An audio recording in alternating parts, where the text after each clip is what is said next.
Bienvenue à toutes et à tous sur Hurry Motion, chaîne dédiée au motion design. Aujourd'hui, nous allons apprendre comment créer une écriture dans le style d'un stylo à plume sans aucun plugin. Mais avant de commencer, si vous êtes nouveau sur cette chaîne et que ce genre de contenu vous plaît, n'hésitez pas à vous abonner et cliquer sur la cloche de notification afin que vous soyez prévenu lors de la mise en ligne d'une nouvelle vidéo. Cela permettra également au référencement de la chaîne auprès de YouTube. Alors c'est parti, on se retrouve tout de suite sur After Effects.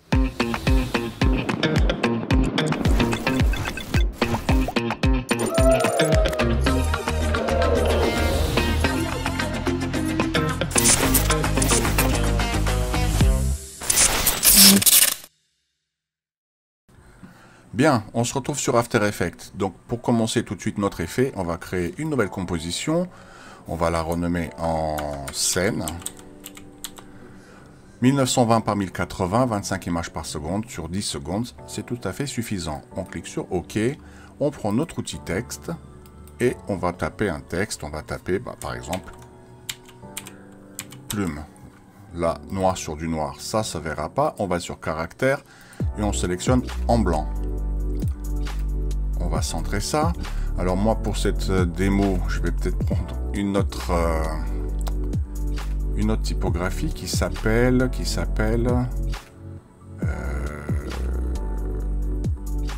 Austria. Voilà, elle est beaucoup plus jolie. On va aligner tout ça. Si vous n'avez pas l'outil aligner, vous pouvez le trouver dans Fenêtre, aligner. Donc la première chose à faire pour pouvoir animer en fait notre écriture, on va prendre la plume et on va créer des masques. Donc il faut bien s'appliquer. On va regarder à peu près comment notre écriture est faite, comment un être humain le ferait. Donc il démarrait peut-être par ici, il ferait comme ça, il ferait ça et il continuerait après comme ça. Voilà. Donc nous, on va créer ici, on va commencer à faire un masque. On appuie sur la touche Alt pour pouvoir juste bouger un côté de la courbe. Voilà. Prenez votre temps, appliquez-vous. Là, on va peut-être le bouger un peu plus par là, pour plus l'arrondir. N'hésitez surtout pas à zoomer.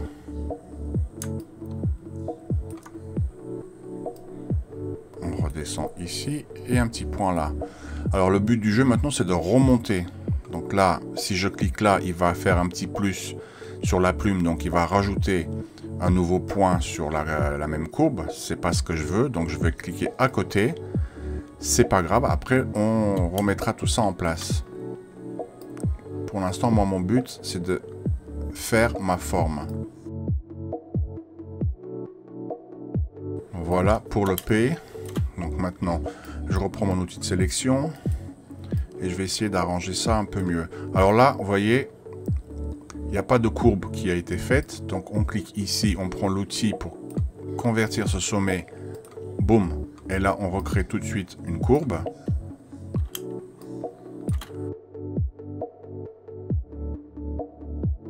Voilà. Déjà, on va commencer par le P. Et après, ce sera le même principe. Donc, sur notre outil texte, on va ouvrir les effets et paramètres prédéfinis et on va utiliser un effet qui s'appelle trait. On va le mettre dessus. Là, vous avez masque 1, puisque pour l'instant, on n'a fait que la lettre P. Mais quand on fera le reste, on n'aura plus qu'à cliquer sur tous les masques. Là, c'est l'original. On va mettre afficher l'original. Donc ça, c'est notre tracé. Et on n'a plus qu'à jouer sur l'épaisseur. Moi, pour cet exemple, 10,5, ce sera suffisant. Là, vous voyez la fin et le début. Là, la lettre, elle est formée. Si je redescends, elle n'est pas formée. Donc, le but, c'est de ouvrir les deux. Évidemment, on va essayer de changer de couleur ici. Voilà. On repasse ici. Vous voyez, le rouge, c'est ce qui va former, en fait, c'est l'original. Donc, ce qu'il faut, c'est que nous, on recouvre ça. on recouvre le blanc. Donc, plus vous faites de l'épaisseur, plus c'est moche. Donc, il faut rester en réalité, c'était bien 10,5, allez 10,6. Et maintenant, on va essayer de retravailler tout ça. Touche Alt.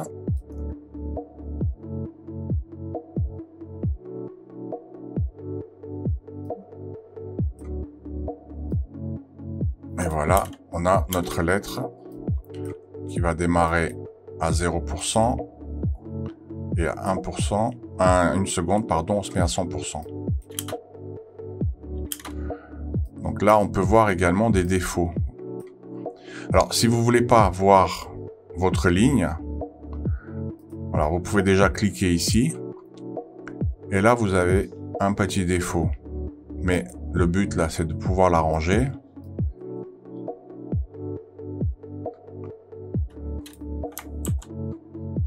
Alors, quand vous avez généralement un problème comme ceci, vous reprenez votre plume et vous rajoutez un point que vous bougez après.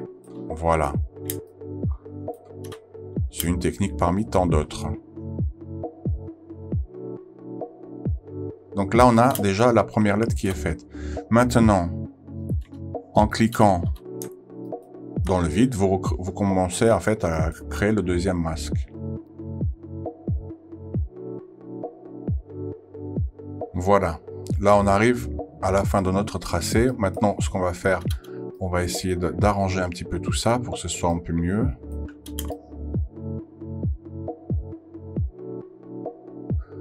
Voilà, donc on a l'idée. Une fois qu'on a fait ceci, ne vous inquiétez pas si c'est pas très propre. De toute façon, vu qu'on va créer un effet d'écriture à la plume, le texte va déjà être de toute façon un petit peu abîmé. Pour commencer, pour que ce soit un peu plus explicite, on fait un CTRL-Y. Je crée juste un fond blanc qu'on remplacera tout à l'heure par une image et je le mets en dessous. Évidemment, le texte, il faut que je change sa couleur.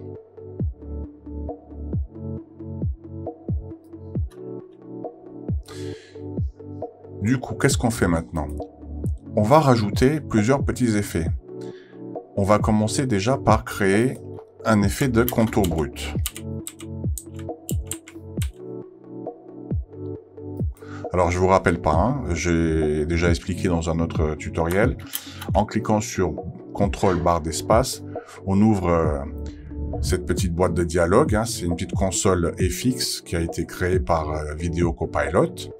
C'est un petit plugin qui est gratuit. C'est exactement la même chose que si vous cliquez sur Effets et paramètres prédéfinis.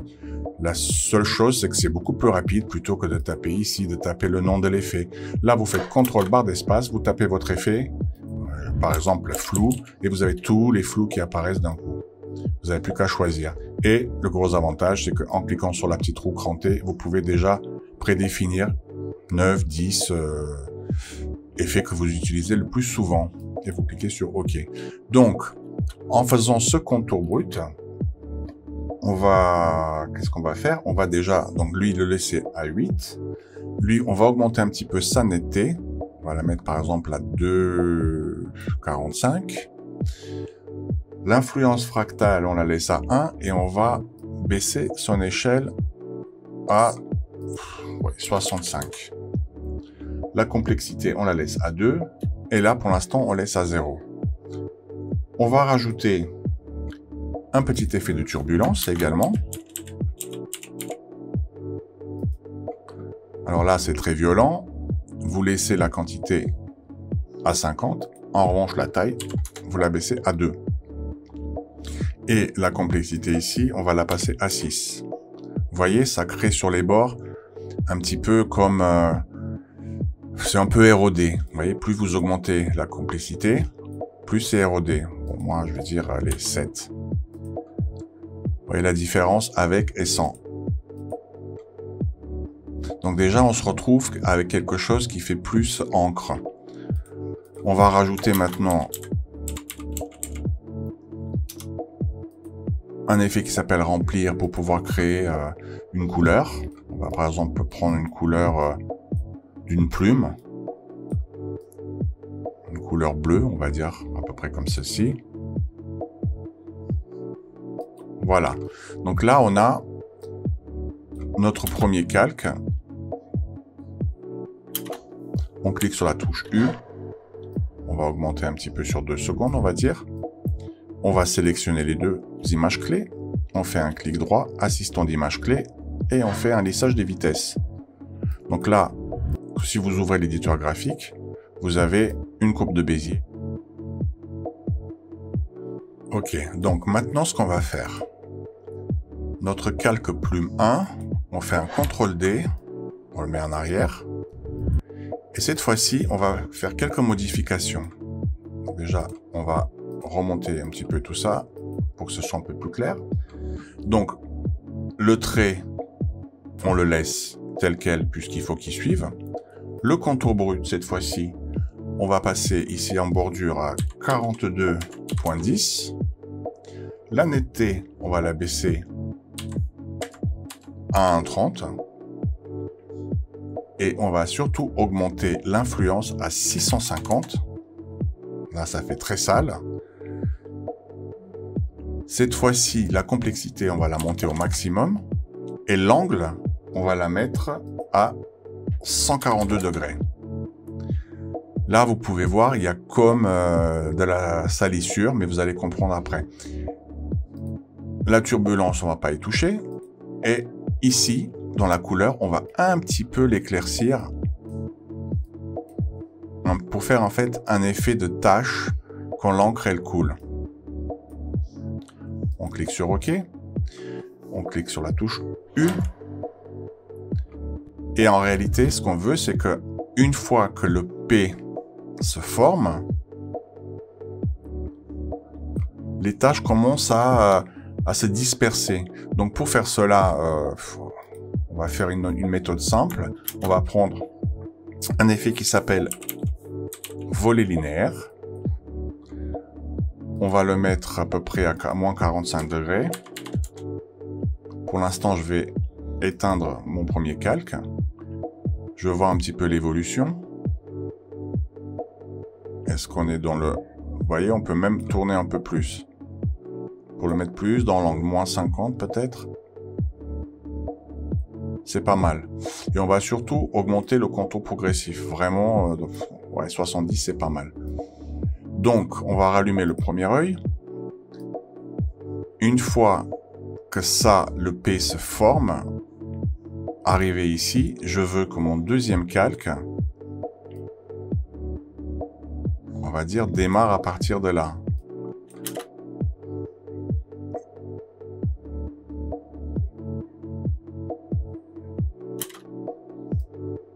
Donc, à partir de là, il démarre, on va dire, à 70%. Et arrivé à la fin de mon texte, on va se mettre même à 4 secondes, on va le mettre à 0%. On va le remplir.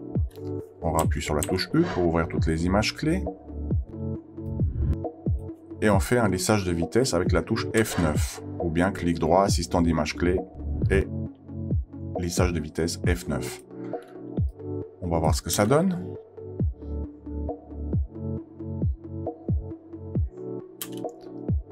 On appuie sur la touche N pour réduire notre zone de travail. C'est un peu violent. Un peu trop violent. Ce que j'aimerais, c'est que ça démarre vraiment gentiment. Donc ici, ce qu'on va faire maintenant, on sélectionne les deux images clés. On ouvre notre courbe de Bézier. Et on va prendre...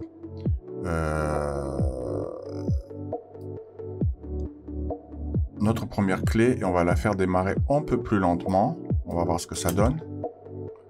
Vous savez, c'est beaucoup de bidouilles, hein.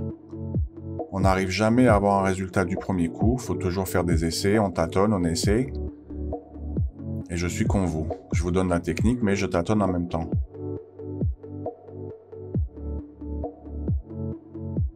C'est encore trop rapide.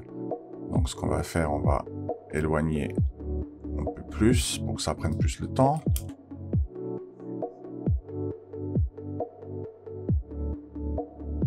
Ok, donc une fois qu'on a fait ceci, on va déjà précomposer. On va sélectionner les deux calques, clic droit, on fait précomposer et on va l'appeler plume. Et on transfère bien tous les attributs.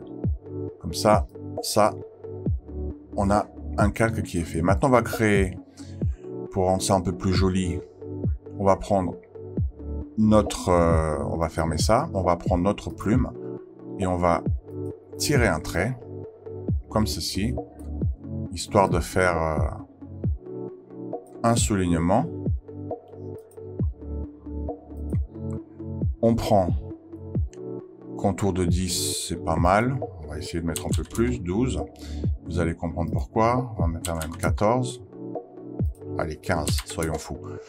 Maintenant, vous déroulez le calque de forme. Vous allez dans contenu, forme. Et là, le contour, ici, vous avez biseau. Et dans le biseau, la longueur de fin, hop, vous la tirez à peu près vers 65%. C'est pas mal. Et surtout, les sommets, les extrémités, vous les mettez en arrondi.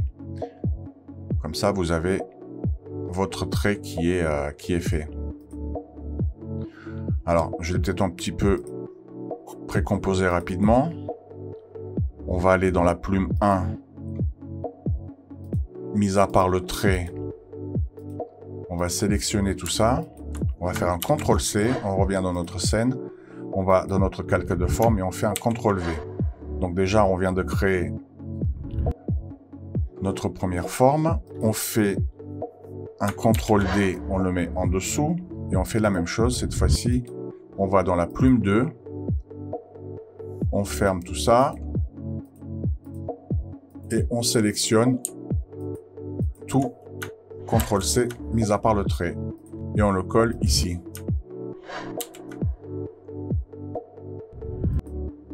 Maintenant, ici, pour que ça déborde un peu plus, vous pouvez augmenter sa taille. Le premier trait, il est à 15 pixels. Celui-ci, on va le faire un petit peu plus grand. Peut-être pas aussi violent, mais on va le faire aller à 20. Ça, il déborde un petit peu. Et ce qu'on va faire, c'est qu'on va regarder quand est-ce que notre texte finit. Plume. Hop, dès qu'il a fini le E, on va faire 1, 2, 3... Alors, il finit là. 1, 2, 3, 4, admettons. On prend notre calque de forme numéro 1. On déroule. On fait ajouter, réduire les tracés. On déroule le réduire les tracés. La fin, on met une image clé, on la met à 0%. Et là, on fait 1, 2, 3, 4, 5, par exemple. On verra après si c'est trop. Et on le met à 100%. On se remet à la première image clé. Alors, je vous rappelle, pour bouger d'image clé en image clé, vous avez les touches J et K. K, vous avez une image clé vers l'avant. J, sur l'image précédente. Donc, on se met sur la première image ici. On fait un CTRL-C. Et on va sur le deuxième, CTRL-V. Comme ça, le trait, il se tracera également.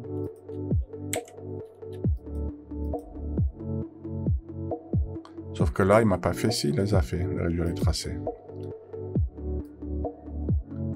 Ah, encore une erreur de ma part, je suis désolé. Je fais que des bêtises, décidément.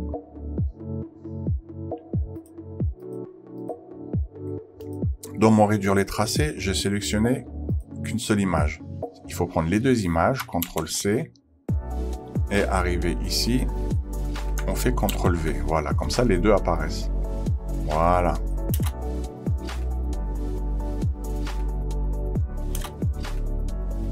Alors, une fois de plus, on sélectionne les deux. Et là, vous pouvez juste manuellement étirer un peu pour rendre ça, le placer mieux comme vous voulez. On peut rajouter également, pour rendre ça un peu plus joli, on retourne dans le projet. On importe donc déjà une texture. On va prendre par exemple celle-ci. On va importer. On va à nouveau importer une feuille. et la tâche. On importe. Donc on met notre feuille de papier, on éteint le background. On se retrouve donc maintenant avec une feuille de papier. Notre plume qui est précomposée, on peut tout simplement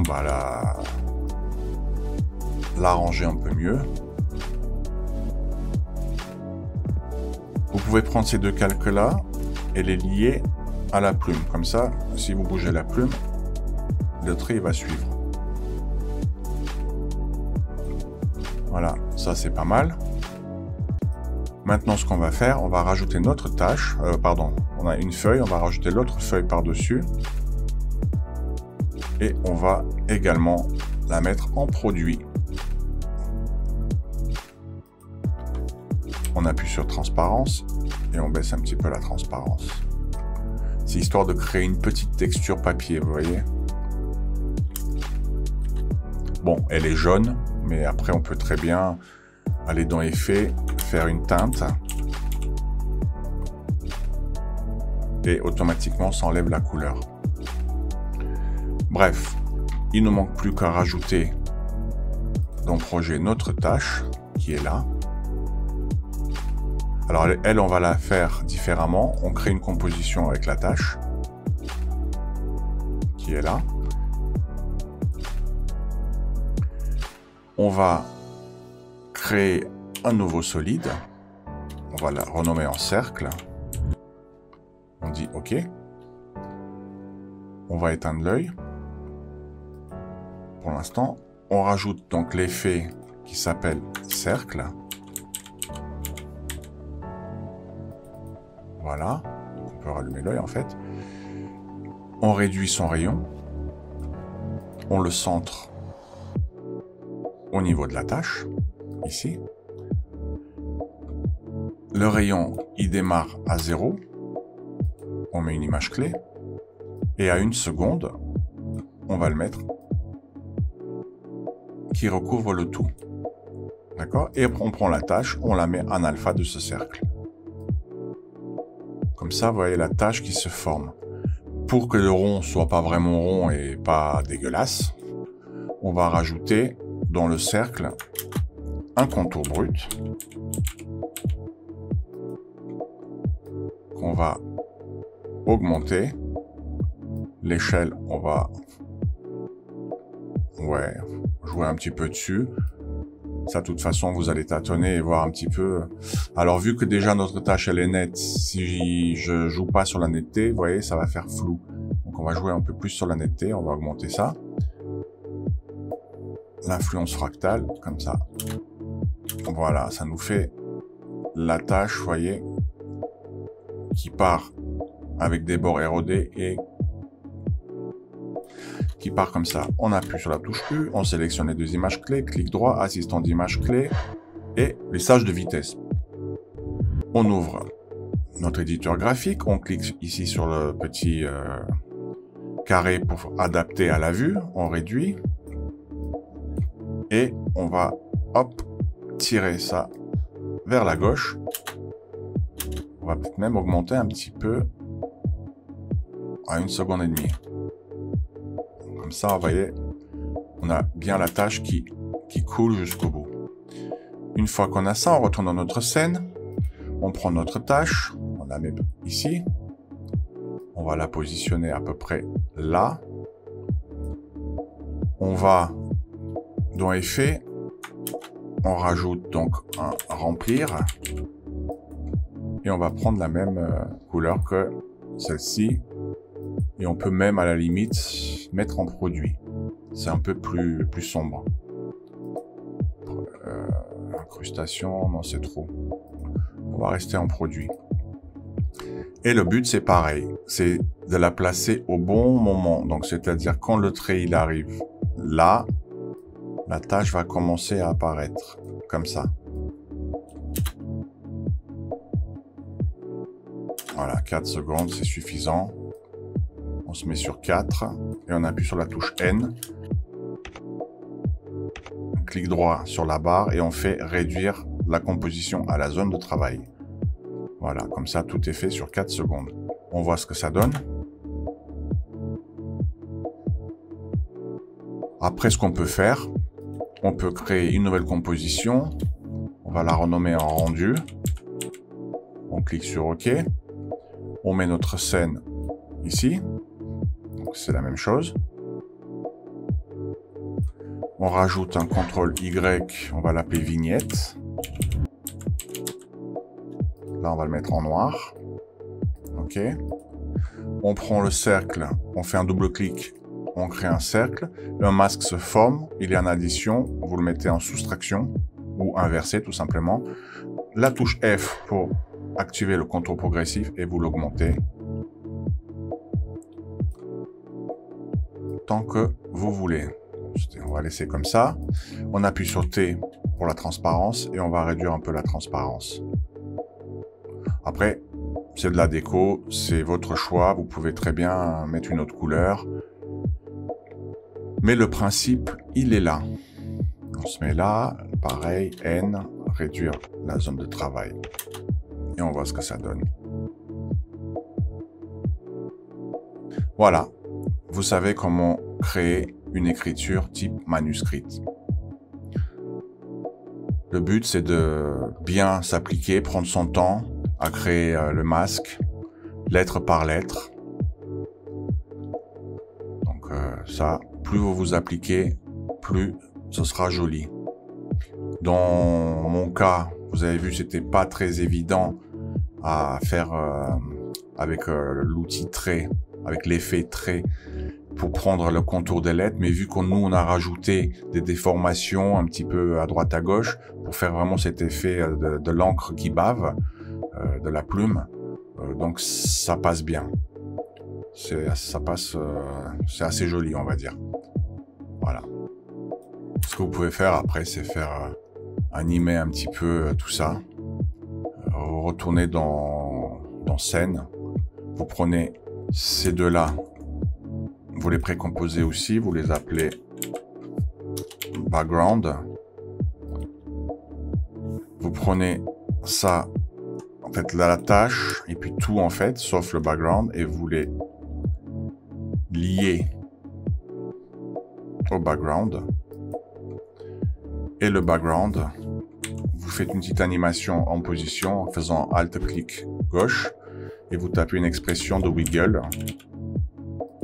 Légère, on va dire 2,3.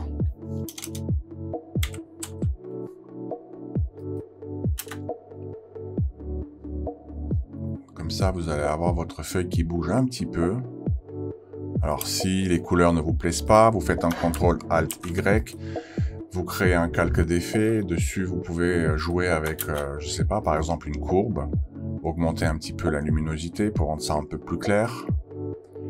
Les bords qui sont un petit peu noircis par la vignette, vous pouvez rajouter un ajout de grains. Voilà, c'est quelque chose que j'aime beaucoup. Et surtout, pour le voir, il faut mettre dans prévisualisation en résultat final. Là, vous avez le grain qui est un petit peu apparu. Je baisse un petit peu la courbe si on peut violent. On se met dans l'angle pour bien voir. L'intensité, je vais la passer à 2. Alors, vous avez plusieurs choix.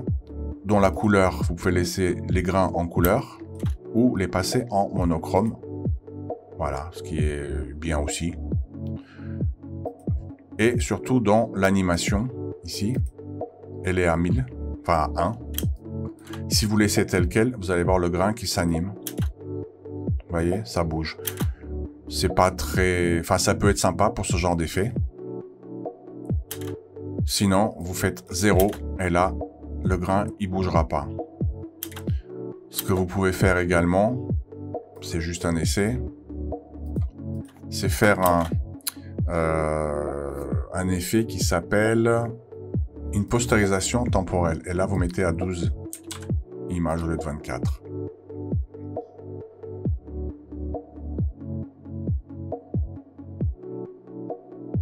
Vous voyez, ça fait comme une petite saccade. Je trouve ça beaucoup plus joli, moi. C'est très léger à l'œil, mais c'est suffisant, ça se voit. Voilà. Donc maintenant, vous savez comment créer un texte de type manuscrit. Donc on arrive à la fin de ce tutoriel. Merci de m'avoir suivi. Si ce genre de contenu vous plaît, n'hésitez pas à me le faire savoir dans les commentaires, afin que je puisse vous en proposer d'autres. Si vous n'êtes pas encore abonné, n'hésitez pas à vous abonner. Cliquez sur la cloche de notification, ça permettra à la chaîne à être mieux référencée. Et moi je vous retrouve dans une prochaine vidéo.